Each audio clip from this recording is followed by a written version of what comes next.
So I have done Aida with him in Montreal, and it was a fantastic experience, not because I was dramatic, but the intensity of my sound, the darkness of the vowels, you know, the projection. And it was so interesting that I loved Aida. And then I sang in all the arenas Aida because they were saying always that my voice is very penetrating. Now, what I teach and what I was in my life is to sustain the sound with a fantastic, easy breathing system. So the first thing that I look in a future student or something, it's how they breathe, the breath, because you know a lot of them, they are singing for years and they don't know how to breathe, and so I start from the breathing system, then certainly the projection. And the projection for me is only the mask projection. It's never the back, the soft palato or so. I use the hard palato. And in the hard palato, I transform I put the soft sound. So the evenness of the sound make the voice in a Stradivari. And I always loved the violin, you know. I had to compare the voice with the violin. And I heard that the violinists, they compare the violin with the voice. I like to do, and I like it always to have this approach, this fantastic placement, and then the colors with the movement of the word, the diction. In fact, you see the diction that we had. That you had demonstrated in this Elise d'Amore duet. Yes, the impeccable easiness, clarity yes. and ease and flow. I can safely assume that Traviata was your favorite role. Yes.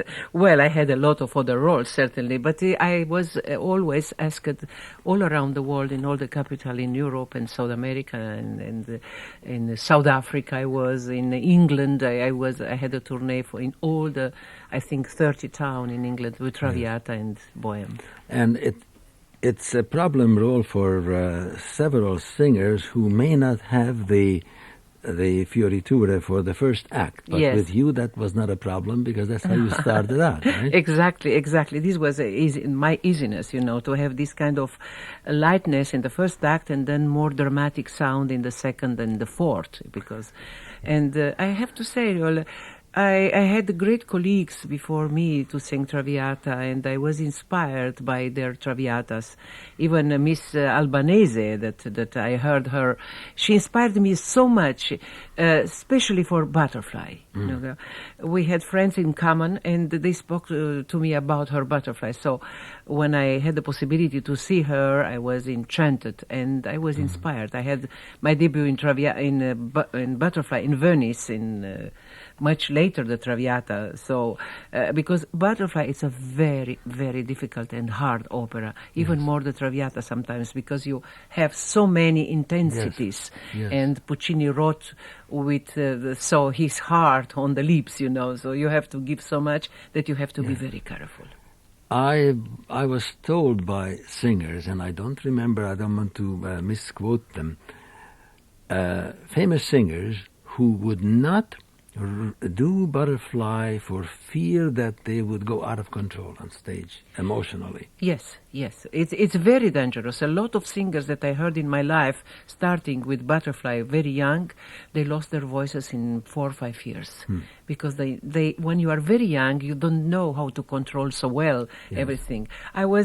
I had the privilege to learn how to control my sounds from this great teacher that I had, Lidia Lipkowska, because she was a coloratura, lyrical. Like the coloratura that Callas had is from Elvira de Hidalgo. So if you have a teacher who know how to project coloratura, even if you sing after dramatically, it's no problem. You will have always agility.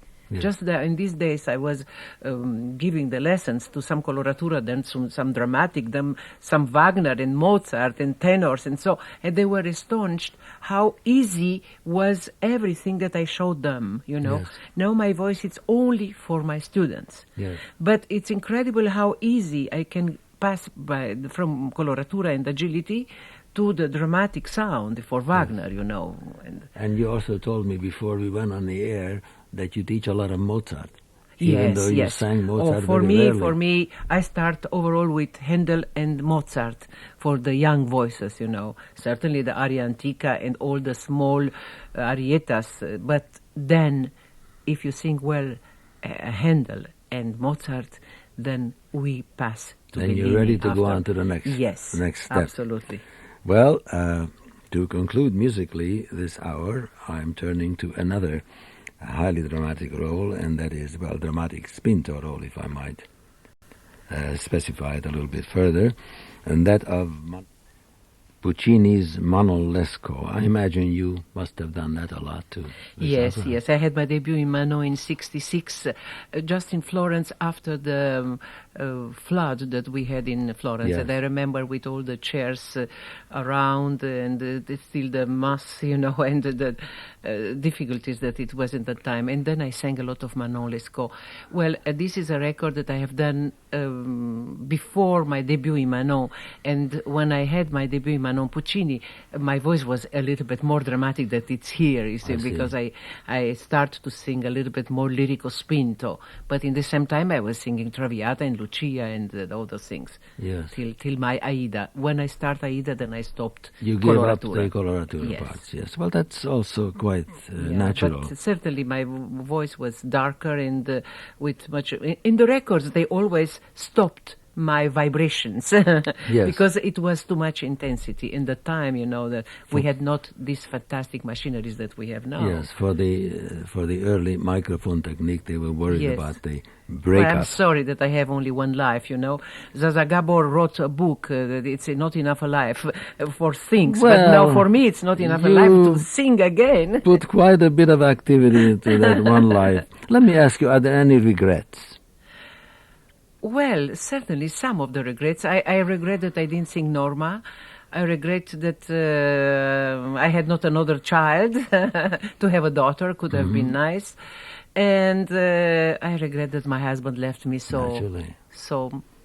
But I artistic find... regrets, apparently, except for Norma, you probably I done all the roles I that cannot you want. regret, because when I didn't come to America to sing and to be a diva of America, it's because I had a family and I like to stay more near my husband and my son.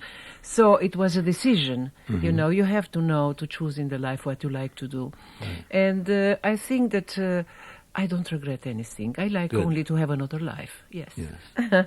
Well, maybe it will be granted one. One very important point I forgot to state, Yes. and our audiences will be delighted to know that Virginia Zeani is an American citizen.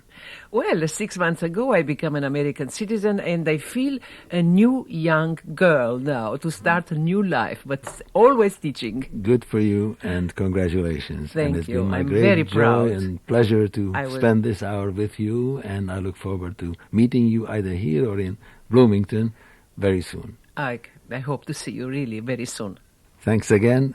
This is George Jellinek on the vocal scene.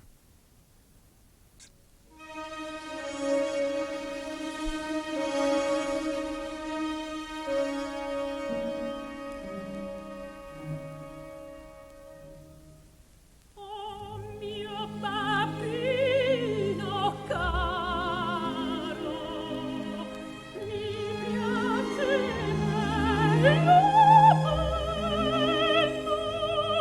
quando in porta rossa a comprare